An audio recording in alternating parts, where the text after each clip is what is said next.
ఇంతకుముందు వీడియోలో ప్రాచీన భాషా శాస్త్రవేత్తలు చెప్పినటువంటి ప్రయత్న భేదాల గురించి తెలుసుకోవడము జరిగింది. ప్రాచీన భాషా శాస్త్రవేత్తలు చెప్పినటువంటి ప్రయత్నాలు రెండు రకాలు.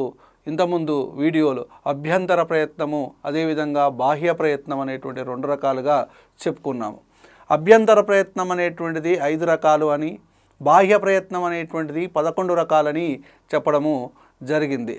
అభ్యంతర ప్రయత్నంలో స్పృష్టాలు, ఈశస్పృష్టాలు, అదేవిధంగా సంవృతము, ఈశస్సంవృతము, వివృతము. అదేవిధంగా బాహ్య ప్రయత్నంలో చూసినట్లయితే శ్వాసత, నాదత, అల్పప్రాణాలు, మహాప్రాణాలు, సంవారము, వివారము, ఉదాత్తము, అనుదాత్తము, స్వరితము, ఘోషము, అఘోషం అనేటువంటివి ప్రాచీన భాషా శాస్త్రవేత్తలు చెప్పినటువంటి ప్రయత్న భేదాల గురించి ఇంతకుముందు వీడియోలో తెలుసుకున్నాం. ఇప్పుడు ఈ వీడియోలో ఆధునిక భాషా శాస్త్రవేత్తలు చెప్పినటువంటి ప్రయత్న భేదాల గురించి చూద్దాం. మరి ఆధునిక భాషా శాస్త్రవేత్తలు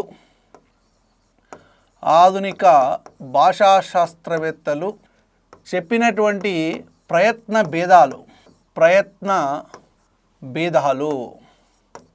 ఇవి చాలా చాలా చాలా చాలా ఇంపార్టెంటు. గత పరీక్షలలో ఈ టాపిక్ నుంచి తప్పనిసరిగా బిట్ అనేటువంటిది అడగడం జరిగింది గత పరీక్షలలో.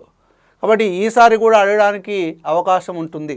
ఒకటే గుర్తుపెట్టుకోండి, నువ్వు తెలుగు సాహిత్యానికి సంబంధించి ఏ పరీక్ష రాసినా కానీ, గురుకుల పరీక్ష రాయి, జేఎల్ రాయి, డిఎల్ రాయి, నెట్ రాయి, సెట్ రాయి, జేఆర్ఎఫ్ సంబంధించి ఏ పరీక్ష రాసినా కానీ ఈ అంశం అనేటువంటిది చాలా చాలా చాలా ముఖ్యమైనటువంటి అంశం.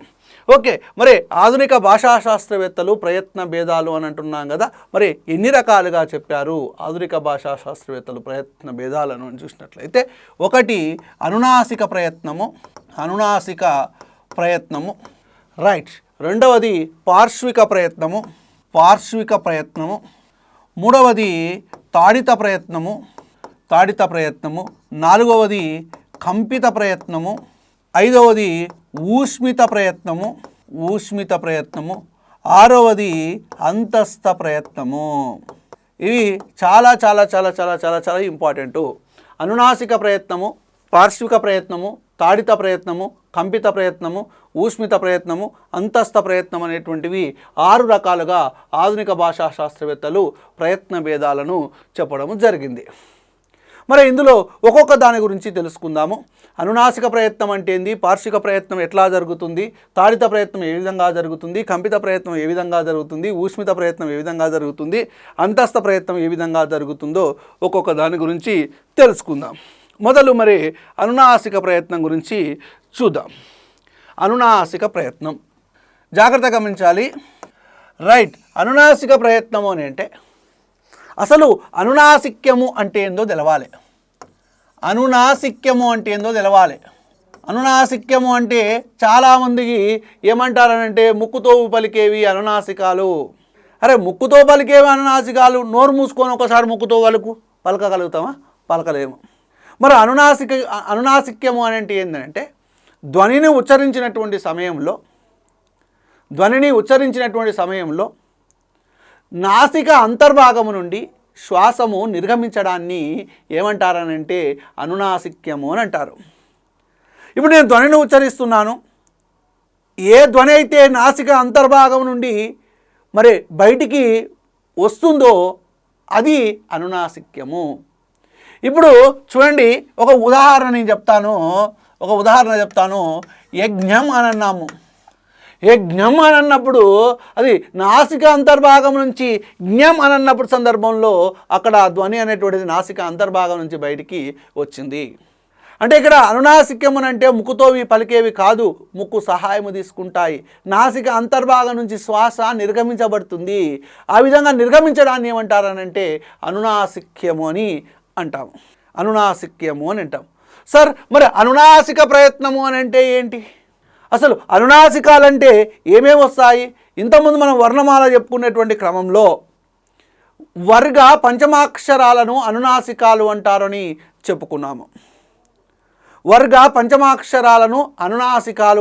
చెప్పుకున్నాము. ఏమేంటివి అవి? ఒకటి ఇని, రెండవది ఇన్య, ఇని, మూడవది అన, నాలుగవది నా, ఐదవది మా. గత వీడియోలో ఏం చెప్పుకున్నామని అంటే ధ్వన్యుత్పత్తి స్థానాలు చెప్పుకున్నటువంటి క్రమంలో కంఠ్యాలు, తాళవ్యాలు, మూర్ధన్యాలు, దంత్యాలు, ఓష్ట్యాలు, అనునాసికాలు, కంఠతాళవ్యాలు, కంఠోష్ట్యాలు, దంతోష్ట్యాల గురించి మరి ఇంతకుముందు క్లాస్లో మనము చెప్పుకున్నాము. మరి ఇప్పుడు చూసినట్లయితే ఇక్కడ ఇన్యా అనేటువంటిది కంఠ్యాలల్లో కనబడుతుంది, మరి అదేవిధంగా అనునాసికాలలో కూడా ఉన్నది. అంటే ఇన్యా అనేటువంటిది కంఠ్యము మరియు అనునాసికం అవుతుంది. కాబట్టి ఈ ఇన్యాను ఏమంటారు అని అంటే కంఠ్యానునాసికము అని అంటాము. కంఠ్యానునాసికము అంటాం. ఇన్యాను ఏమంటాము? కంఠ్యానునాసికము. ఎందుకు అని అంటే ఇది కంఠ్యము అవుతుంది, అనునాసికం అవుతుంది, రెండూ అవుతుంది. కాబట్టి ఇన్యా అనేటువంటిది కంఠ్యానునాసికం. నెక్స్ట్ ఇని అనేటువంటిది తాళవ్యాలలో కూడా ఉంటుంది. తాళవ్యాలు ఇచ్వేషానం తాలుహు అని అన్నప్పుడు అక్కడ చవర్గంలో భాగంగా ఇని అనేటువంటిది తాళవ్యాలలో ఉంటుంది మరియు అనునాసికంలో ఉంటుంది. కాబట్టి ఇనిని ఏమంటామని అంటే తాళవ్యానునాసికము అని అంటాం. మరి అనా అనేటువంటిది మూర్ధన్యాలలో ఉంటుంది మరియు అనునాసికం కూడా. కాబట్టి ఈ అనా అనేది మూర్ధన్యానునాసికం అవుతుంది. నెక్స్ట్ నా అనేటువంటిది మరి దంత్యాలలో ఉంటుంది, అనునాసికము అవుతుంది.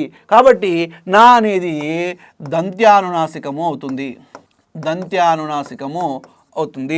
నెక్స్ట్ మా అనేది ఓష్ట్యము అవుతుంది మరియు అదేవిధంగా అనునాసికం కూడా అవుతుంది. కాబట్టి ఇది మా అనేది ఓష్ట్యానునాసికము అవుతుంది. ఓకే. ఇన్యా, ఇని, అన, నా, మా.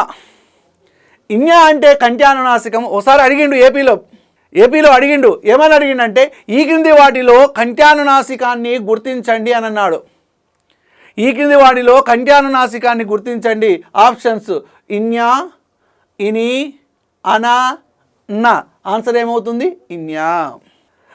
నెక్స్ట్ ఇని తాళవ్యానునాసికము, అన మూర్ధన్యానునాసికము, నా దంత్యానునాసికము, మా ఓష్ట్యానునాసికము. ఇది అనునాసిక ప్రయత్నము. అంటే ఏం లేదండి, నాసిక అంతర్భాగము నుండి శ్వాస నిర్గమించడాన్ని అనునాసిక ప్రయత్నము అంటాము. నాసిక అంతర్భాగం నుంచి శ్వాస నిర్గమించినప్పుడు పుట్టేటువంటి ధ్వనులను అనునాసికాలు అంటారు. ఆ ధ్వనులే ఏంటివనంటే ఇన్య, ఇని, అన, నా, మా. ఓకేనా? ఇది అనునాసిక ప్రయత్నము. తర్వాత ఉన్నటువంటిది ఇంతకుముందు చెప్పుకున్నాం మనము. అనునాసిక ప్రయత్నము, పార్శ్విక ప్రయత్నము, తాడిత ప్రయత్నము, కంపిత ప్రయత్నము, ఊష్మిత ప్రయత్నము, అంతస్థ ప్రయత్నం అని చెప్పుకున్నాము. అందులో అనునాసిక ప్రయత్నం అనేటువంటిది పూర్తి అయిపోయింది. ఏమేమి వచ్చినాయి అనునాసికాలు అని చూసినట్లయితే ఇన్యా, ఇని, అన, నా, మా. ఇవి అనునాసిక ప్రయత్నానికి సంబంధించి. ఓకే, మరి అనునాసిక ప్రయత్నం అయిపోయింది. తర్వాత చూసినట్లయితే రెండవది పార్శ్విక ప్రయత్నము. రైట్. పార్శ్వము అంటే ఏంటి? పార్శ్వము అంటే పక్కలు, సైడ్స్. పార్శ్వము అంటే పక్కలు, అవే ఇంగ్లీష్లో ఏమంటామనంటే సైడ్స్ అని అంటాము. మరి ఎవరి యొక్క పక్కలయ్యా? ఏం పక్కలు అంటే ఏం లేదండి, నాలుక ఉంటుంది కదా, నాలుక యొక్క పక్కలు. జిహ్వ యొక్క ఇరు పార్శ్వాల నుండి శ్వాస నిర్గమించుట చేత జరిగేటువంటి ప్రయత్నాన్ని ఏమంటామనంటే పార్శ్విక ప్రయత్నం అని అంటాం. ఎంత బాగుంది చూడండి నిర్వచనం. జిహ్వ యొక్క ఇరు పార్శ్వాల నుంచి, ఇరు అంటే రెండు పార్శ్వాల నుంచి, రెండు పక్కల నుంచి శ్వాస నిర్గమించడాన్ని, అంటే స్థానకరణములు కలిసినప్పుడు, స్థానకరణాలు జరిగినప్పుడు ప్రయత్నము జరుగుతుంది కదా, ఆ ప్రయత్నము జరిగినప్పుడు పుట్టేటువంటి వాయువు ఉంటుంది చూసిర్రా, ఆ శ్వాస నిర్గమించడాన్ని ఏమంటారు అని అంటే జిహ్వ యొక్క ఇరుపక్కల నుండి శ్వాస నిర్గమించడాన్ని ఏమంటామనంటే పార్శ్విక ప్రయత్నం అంటాం. మరి ఈ పార్శ్విక ప్రయత్నము జరిగినప్పుడు పుట్టేటువంటి ధ్వనులు ఏంటివి? ఏంటివి అని అంటే రెండు ఉంటాయి. అవే ఒకటి లా, ఇంకొకటి అలా. మరి లాను ఏమంటారు, అలాను ఏమంటారు? లానేమో దంతమూలీయ పార్శ్వికము. దంతమూలీయ పార్శ్వికము ఎన్నోసార్లు వచ్చింది ఈ బిట్టో. నెట్లో వచ్చింది, జేఎల్లో వచ్చింది, డిఎల్లో వచ్చింది, పీజీట్లో వచ్చింది, టీజీట్లో వచ్చింది, అన్నిట్లలో వచ్చింది ఈ బిట్ అనేటువంటిది.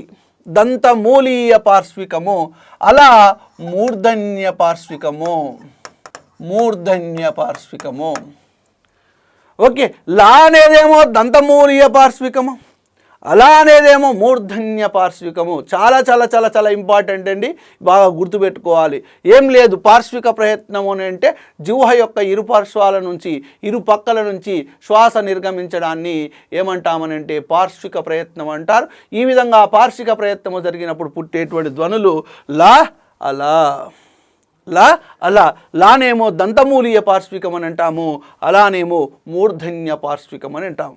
ఓకేనా, ఇది పార్శ్విక ప్రయత్నం. తర్వాత ఉన్నటువంటిది తాడిత ప్రయత్నం.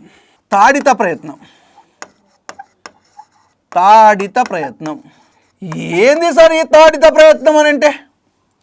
తాడనము అంటే కొట్టడము అని అర్థం. తాడనము అంటే అర్థం ఏందనంటే కొట్టడం. తాడనము అంటే ఏమని అర్థం అని అంటే కొట్టడము అని అర్థం. తాడనము అంటే కొట్టడము అని అర్థం. మరి ఎవరిని కొడతారు? నిన్ను కొడతారా, నన్ను కొడతారా? ఇక్కడ ఎవరిని కొట్టారు? నాలుక యొక్క కొన దంత మూలాన్ని తాడనము చేస్తుంది. నాలుక యొక్క కొన దంత మూలాన్ని తాడనము చేసినప్పుడు జరిగేటువంటి ప్రయత్నాన్ని ఏమంటామనంటే తాడిత ప్రయత్నం అంటాం. ఇప్పుడు నాలుక కొన ఉంటుంది చూసిరా, ఈ నాలుక కొన పోయి దంత మూలం ఉంటుంది కదా, దంత మూలం. ఇక్కడ ఈ దంత మూలాన్ని టక టక టక టక టక కొడుతుంది. కొట్టినప్పుడు అప్పుడు జరిగేటువంటి ప్రయత్నం ఉంటుంది చూసిరా, ఆ ప్రయత్నాన్ని ఏమంటారనంటే తాడిత ప్రయత్నం అంటారు. మరి ఆ తాడిత ప్రయత్నము జరిగినప్పుడు పుట్టేటువంటి ధ్వనులు ఉంటాయి చూసిరా, వాటిని ఏమంటారనంటే తాడితాలు అని అంటాము.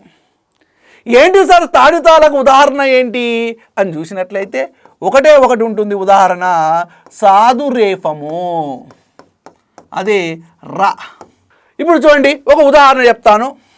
కర్ర అన్నాను. కర్ర అన్నప్పుడు ఈ నాలుక పోయి దంతమూలాన్ని కొడుతుంది చూడండి. కర్ర అన్నప్పుడు కొడుతుంది, గట్టి కొడుతుందండి. రంపం అన్నప్పుడు ఈ నాలుక కొనబోయి దంతమూలాన్ని కొడుతుంది. కాబట్టి ఈ సాధురేపం అనేటువంటిది తాడిత ప్రయత్నానికి ఉదాహరణగా మనం చెప్పుకోవచ్చు. సాధురేపం అని అంటే మామూలుగా రా. ఓకే, పార్శ్విక ప్రయత్నానికి ఉదాహరణ లా, అలా. నెక్స్ట్ తాడిత ప్రయత్నానికి ఉదాహరణ సాధురేపము. తర్వాత ఉన్నటువంటిది కంపిత ప్రయత్నము, 4వది.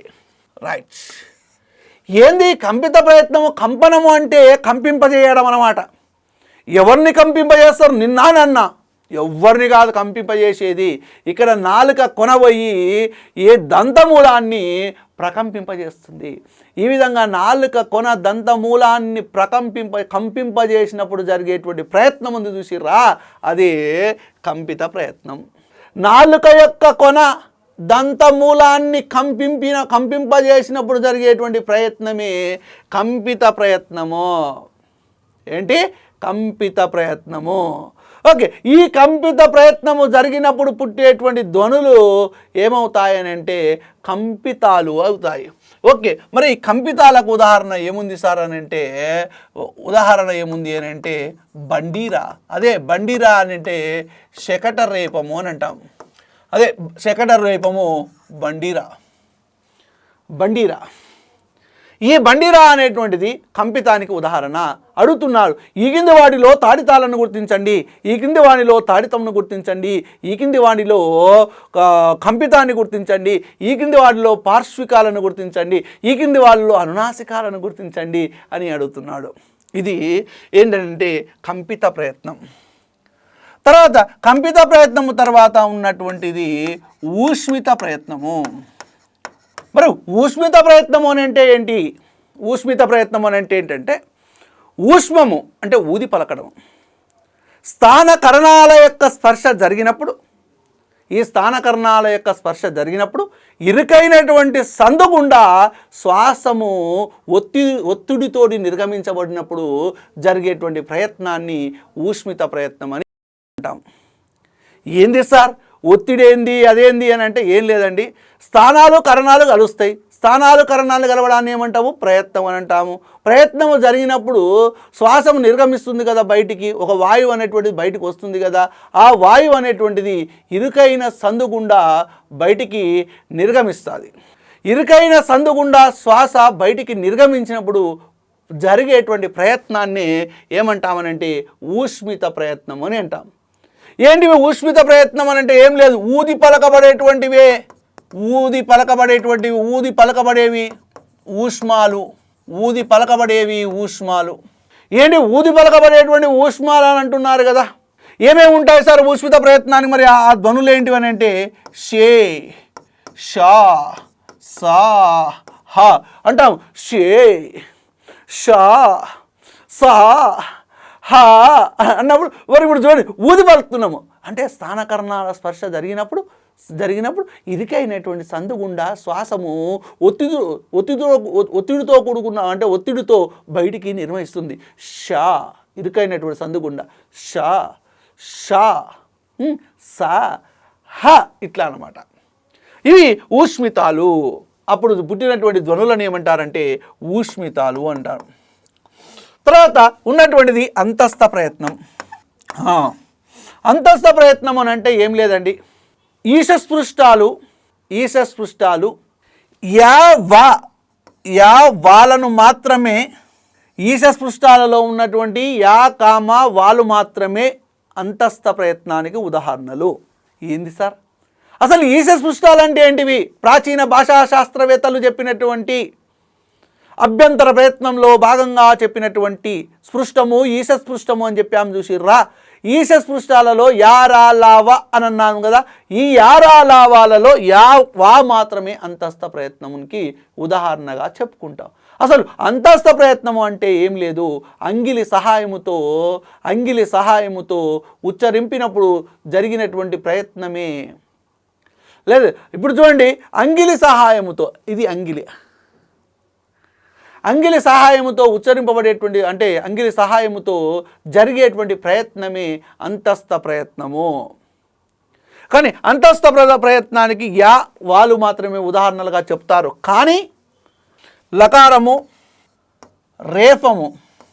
రేఫము అంటే ర, ఈ అంటే ఇప్పుడు మొత్తం కలిపి యా, వా, లా, ర ఈ 4 అక్షరాలను కూడా ఏమంటున్నారంటే అంతస్థ ప్రయత్నంగా మనము చెబుతున్నాము. 4 అక్షరాలను కూడా అంతస్థ ప్రయత్నంగా మనము చెప్తున్నాం. అసలు యాక్చువల్గా ఈ రెండే యా వా కూడా కానీ లకారము రేఫాన్ని కూడా కలుపుకొని యా వా లా రా అనేటువంటి అక్షరాలను అంతస్థాలుగా చెప్తూ ఉన్నారు. ఓకే, దీంతో మనకు ఆధునిక భాషా శాస్త్రవేత్తలు చెప్పినటువంటి మరి ప్రయత్నాలు అనేటువంటివి అయిపోయినాయి. మొత్తం ఎన్ని ప్రయత్నాలు ఉన్నాయి ఒకసారి చూద్దాం. రైట్, అనునాసిక ప్రయత్నము, పార్శ్విక ప్రయత్నము, తాడిత ప్రయత్నము, కంపిత ప్రయత్నము, ఊష్మిత ప్రయత్నము, అంతస్థ ప్రయత్నం. పార్శ్విక ప్రయత్నానికి 2 ఉదాహరణలు చెప్పుకున్నాము. ఒకటి లా, ఇంకొకటి అలా. తాడిత ప్రయత్నానికి రేఫము రా, కంపిత ప్రయత్నానికి బండీరా, ఊష్మిత ప్రయత్నానికి షే, షా, సా, హ. నెక్స్ట్ అంతస్థ ప్రయత్నానికి యా, రా, లా, వ. ఓకే, ఇవి ఆధునిక భాషా శాస్త్రవేత్తలు చెప్పినటువంటి ప్రయత్న భేదాలు.